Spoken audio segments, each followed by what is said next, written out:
ہمارا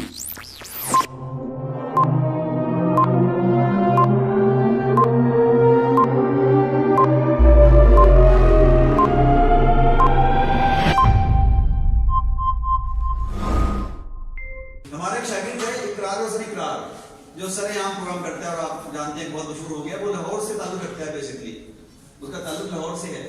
یہی پڑھا وہ نظام نیپال سیران میں پڑھتا رہا، جی سی میں پڑھتا رہا. تو جب وہ جی سی پڑھتا تھا یا سیران میں پڑھتا تھا تب وہ میرے پاس آیا کرتا تھا اپنی غزلیں اصلاح کرانے کے لیے. وہ اس طرح کے مقابلوں میں، بین الکلیاتی تقریری مقابلوں میں اور بین الکلیاتی غزل کے مقابلوں میں، نظم کے مقابلوں میں بہت شرکت کیا کرتا تھا اور ہمیشہ پہلا انعام لے کے آتا تھا. بہت اچھا مقرر تھا، بہت اچھا شاعر تھا، شعر ذوق اس کا تھا بہت. تو وہاں ملا شامی صاحب کے بیٹے کی شادی پہ. تو میرے پاس آیا، وہ جھک کے ملا.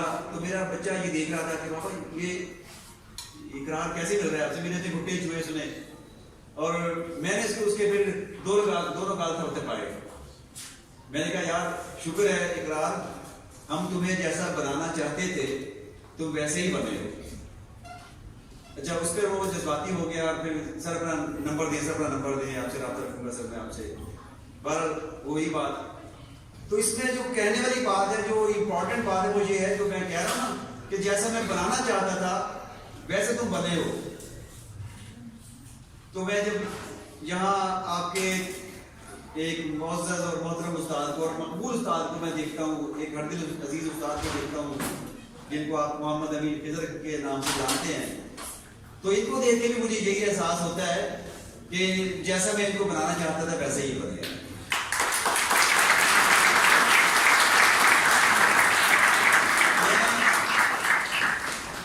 جب کلاس پڑھاتا ہوں تو میرے سامنے بچوں کے چہرے ہی نہیں ہوتے.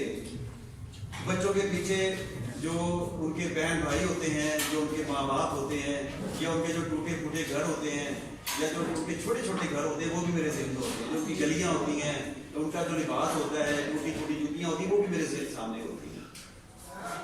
تو میں سمجھتا ہوں کہ ایک درد مندی سے میں اپنا کام کرنے کی کوشش کرتا ہوں کہ اللہ تعالیٰ نے جو مجھے فرض دیا ہے وہ میں ادا کرتا رہوں. لیکن اس طرح یہ قدرت کا تقاضا ہے کہ جس کے جو کام لگا ہے وہ کام کرے.